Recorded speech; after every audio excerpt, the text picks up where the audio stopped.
فیض رضا جاری رہے کہ مالک کائنات نے ہم سب کو جمعۃ المبارک کے مقدس موقع پر اپنے پاک گھر کی حاضری کا شرف عطا فرمایا ہے۔ دعا ہے خالق کائنات ہمیں زندگی میں ایسی بہاریں بار بار نصیب فرمائے اور ہماری جبین نیاز کو اپنی بارگاہ بے نیاز میں بار بار جھکنے کی توفیق عطا فرمائے۔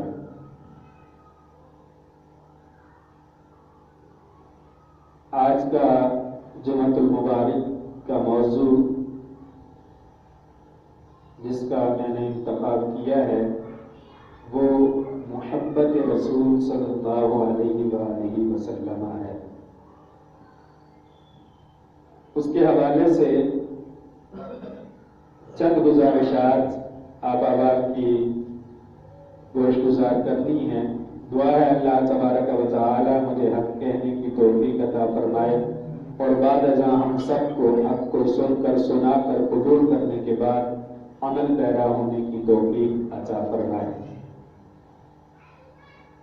جناب سیدنا انس رضی اللہ تعالی عنہ حدیث مبارکہ کے راوی ہیں۔ آپ ارشاد فرماتے ہیں قال رسول اللہ صلی اللہ علیہ وسلم لا يؤمن احدكم حتى اكون احب اليه من والده وولده والناس اجمعین، کہ تم میں سے کوئی شخص بھی اس وقت تک کامل ایمان والا نہیں ہو سکتا حتی اکون، نبی پاک صلی اللہ علیہ وسلم نے ارشاد فرمایا حتی اکون احب الیہ، یہاں تک کہ وہ سب سے زیادہ محبت مجھ سے نہ کرے۔ اب کس سے زیادہ؟ من والدہ، اپنے والدین سے بھی بڑھ کر، وولدہ، اپنی اولاد سے بھی بڑھ کر، والناس اجمعین، اور تمام لوگوں سے بڑھ کر مجھ سے محبت کرے گا، تب جا کر اس کا ایمان مکمل ہوگا۔ اس کی مزید تشریح اس روایہ مبارکہ سے ہو جاتی ہے کہ جو مسند امام احمد کے علاوہ اور بھی دیگر کتب میں موجود ہے اور مسند امام احمد میں بھی موجود ہے۔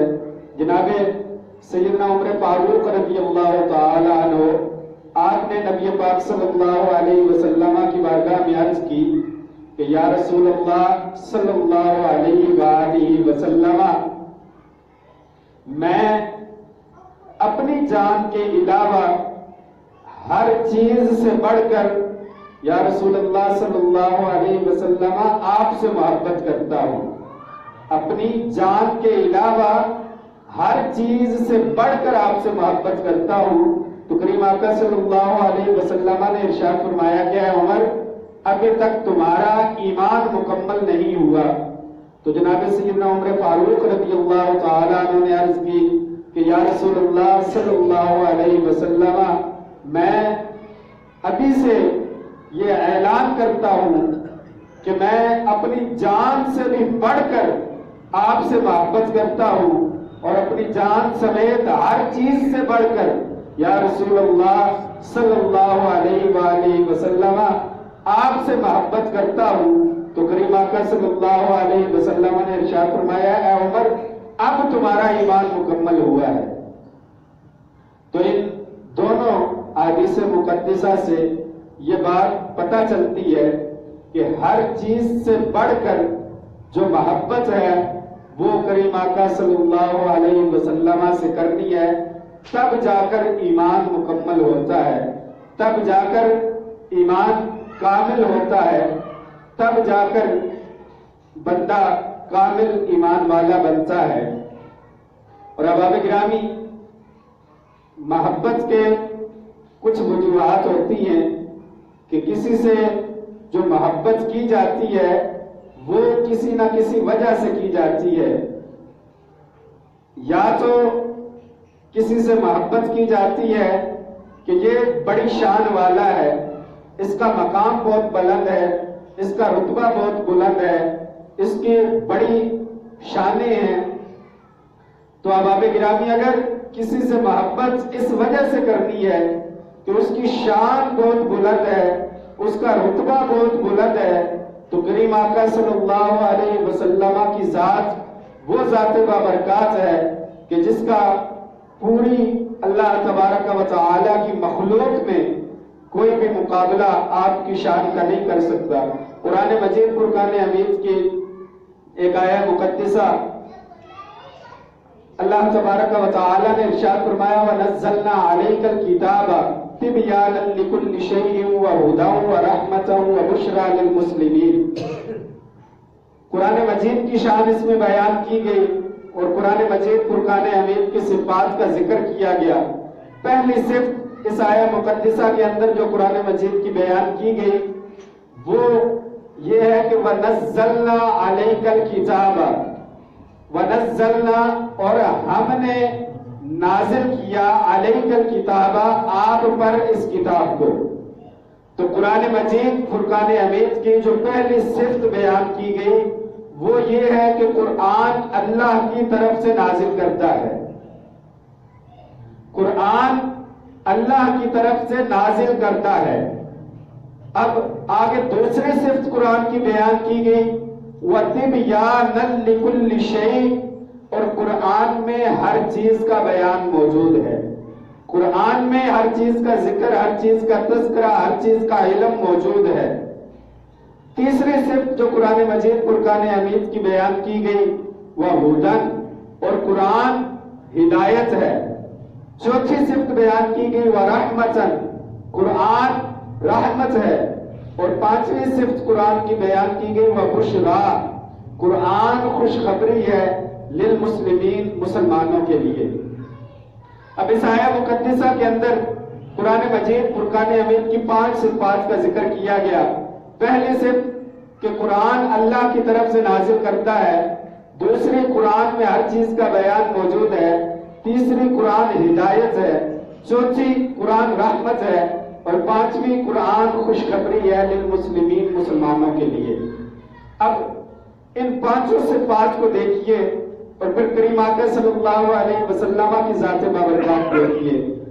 قرآن کی پہلی صفت ہے کہ قرآن اللہ کی طرف سے نازل کرتا ہے. قرآن کے بارے میں ارشاد فرمایا وَنَزَّلْنَا عَلَيْكَ الْكِتَابَ، اور جب نبی پاک صلی اللہ علیہ وسلم کو اللہ تبارک و تعالی نے بھیجا تو ارشاد فرمایا قَدْ جَاءَكُم مِّنَ اللَّهِ نُورٌ، تاکہ تمہارے پاس اللہ کی طرف سے نور آ گیا. تو قرآن بھی اللہ کی طرف سے آیا، نبی پاک صلی اللہ علیہ وسلم بھی اللہ کی طرف سے تشریف لائے. اور دوسری صفت قرآن کی تِبْيَانًا لِكُلِّ شَيْءٍ، قرآن میں ہر چیز کا بیان موجود ہے. قرآن میں ہر چیز کا علم موجود ہے. یہ بیان کی اور نبی پاک صلی اللہ علیہ وسلم کی جب یہ صفت بیان کی تو قرآن مجید فرقان حمید ارشاد فرماتا ہے وَعَلَّمَكَ مَا لَمْ تَكُنْ تَعْلَمْ وَكَانَ فَضْلُ اللَّهِ عَلَيْكَ عَظِيمًا. اے محبوب صلی اللہ علیہ وسلم، ہم نے آپ کو ہر وہ چیز سکھا دی، ہر اس چیز کا علم عطا فرما دیا کہ جو آپ نہیں جانتے تھے، اور یہ آپ پر اللہ کا فضل عظیم ہے. تو قرآن میں بھی ہر چیز کا علم موجود. نبی پاک صلی اللہ علیہ وسلم کے بارے میں بھی اللہ تبارک و تعالی نے ارشاد فرما دیا کہ ہم نے آپ کو ہر چیز کا علم عطا فرمایا ہے. قرآن کی جو تیسری صفت ہے اس آیہ مقدسہ میں وہ بیان کی گئی قرآن ہدایت ہے. اور نبی پاک صلی اللہ علیہ وسلم کے بارے میں ارشاد فرمایا هو الذی ارسل رسولہ بالہدی، کہ وہ ذات کہ جس نے بھیجا اپنے رسول کو ہدایت بنا کر. قرآن بھی ہدایت، نبی پاک صلی اللہ علیہ وسلم بھی ہدایت. قرآن کے بارے میں ارشاد فرمایا وَرَحْمَةً، قرآن رحمت ہے. اور نبی پاک صلی اللہ علیہ وسلم کے بارے میں ارشاد فرمایا وَمَا أَرْسَلْنَاكَ إِلَّا رَحْمَةً لِلْعَالَمِينَ. اے محبوب صلی اللہ علیہ وسلم، ہم نے آپ کو تمام جہانوں کے لیے رحمت بنا کر بھیجا ہے. اور 5ویں سے قرآن کی جو بیان کیا صلی اللہ علیہ وسلم میں بھی موجود ہیں. لیکن فرق کیا ہے کہ قرآن کی ساری صفات بیان کر کے آگے ارشاد فرمایا للمسلمین. قرآن ہدایت ہے مسلمانوں کے لیے، قرآن رحمت ہے مسلمانوں کے لیے، قرآن میں خوشخبری ہے مسلمانوں کے لیے. اور نبی پاک صلی اللہ علیہ وسلم کے بارے میں ارشاد فرمایا وما ارسلناک الا رحمۃ للعالمین. قرآن ہدایت ہے، قرآن رحمت ہے صرف مسلمانوں کے لیے. اور نبی پاک صلی اللہ علیہ وسلم کی ذات بابرکات آپ رحمت ہیں تمام جہانوں کے لیے. تو یہ اللہ تبارک و تعالی نے نبی پاک صلی اللہ علیہ وسلم کو عظیم رتبہ عطا فرمایا ہے. اگر کسی سے محبت اس وجہ سے کرنی ہے کہ اس کی شان بڑی بلند ہے، اس کو اللہ نے بڑا رتبہ عطا فرمایا ہے، تو پھر بھی محبت کا پہلا حق نبی پاک صلی اللہ علیہ وسلم کی ذات بابرکات ہے. کیونکہ جو شان اللہ نے آپ کو عطا فرمائی ہے وہ کسی اور کے مقدر میں نہیں آئی. اگر کسی سے محبت اس وجہ سے کی جاتی ہے کہ بھئی اس سے محبت کرو، اس سے رشتہ رکھو، اس سے تعلق رکھو کہ کل یہ کام آئے گا، کل یہ کام آئے گا. لوگ بڑے بڑے عہدے پر فائز لوگوں سے اپنی رشتہ داریاں جوڑنے کی کوشش کرتے ہیں، تعلقات بڑھانے کی کوشش کرتے ہیں. کیوں کہ اس سے تعلق اگر پختہ ہوا، اس سے اگر رشتہ گہرا ہوا تو کل کوئی مصیبت آئی، کل کوئی مشکل آئی تو مشکل میں یہ کام آئے گا. تو احباب گرامی، دنیا کی مشکلات یہ تو بہت چھوٹی ہیں، ان کے مقابلے میں سب سے بڑی جو مشکل ہے وہ مشکل سب سے پہلے قبر کا معاملہ ہے اور پھر حشر کا معاملہ ہے. اور احباب گرامی، قبر کا معاملہ ہو یا حشر کا معاملہ ہو، ان دونوں جگہ پر اگر کوئی ذات کام آئے گی تو وہ نبی پاک صلی اللہ علیہ وسلم کی ذات بابرکات ہے. قبر میں نہ کسی MNA نے آنا ہے، نہ کسی MPA نے آنا ہے، نہ کسی تھانے دار نے آنا ہے، نہ کسی وکیل اور جج نے آنا ہے. قبر میں تو سرکار دو عالم صلی اللہ علیہ وسلم کی ذات بابرکات سامنے لائی جائے گی. وہاں کوئی نہیں پوچھا جائے گا کہ فلاں جج کے بارے میں تو کیا کہتا تھا، فلاں وکیل کے بارے میں تیرا کیا خیال تھا، فلاں ڈاکٹر کے بارے میں تیرا گمان کیسا تھا. وہاں یہ ہرگز نہیں پوچھا جائے گا. وہاں صرف اور صرف یہی پوچھا جائے گا کہ اس مقدس ذات کے بارے میں تو کیا کہتا تھا، اس کے بارے میں تیرا عقیدہ کیا تھا، اس ذات کے بارے میں تیرا ایمان کیا تھا.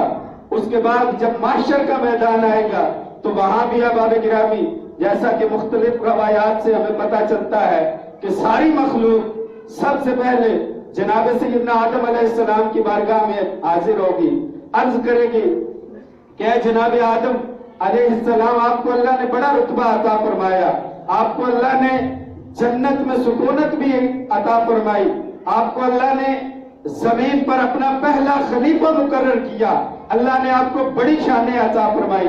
آج مشکل وقت ہے، آج اللہ کی بارگاہ میں ہماری سفارش کرے تو جناب آدم علیہ السلام بھی یہی ارشاد فرمائیں گے اذهبوا الى غیری، میرے علاوہ کسی اور کے پاس جاؤ. جناب نوح علیہ السلام کے پاس آئیں گے، وہ بھی فرمائیں گے اذهبوا الى غیری. جناب ابراہیم، جناب اسماعیل، حتیٰ کہ 1,24,000 کم و بیش انبیاء کی بارگاہوں میں جائیں گے، سب یہی کہیں گے اذهبوا الى غیری، کسی اور کے پاس جاؤ، کسی اور کے پاس جاؤ. جب جناب عیسیٰ علیہ السلام کی بارگاہ میں آئیں گے، جناب عیسیٰ علیہ السلام ارشاد فرمائیں گے کہ اے مخلوق خدا، ادھر ادھر نہ بھٹکو، ادھر ادھر اپنا وقت نہ ضائع کرو، سیدھے جناب محمد صلی اللہ علیہ وسلم کی بارگاہ میں چلے جاؤ. ساری مخلوق نبی پاک صلی اللہ علیہ وسلم کی بارگاہ میں آئے گی، آ کر عرض کرے گی یا رسول اللہ صلی اللہ علیہ وسلم، اللہ کی بارگاہ میں ہماری سفارش فرما دیں. باقی ہر جگہ سے یہی جواب ملا تھا اذهبوا الى غیری، کسی اور کے پاس جاؤ، کسی اور کے پاس جاؤ. لیکن سرکار دو عالم صلی اللہ علیہ وسلم ارشاد فرمائیں گے انا لہا، انا لہا، اس کام کے لیے آج اللہ نے میری ڈیوٹی لگائی ہے.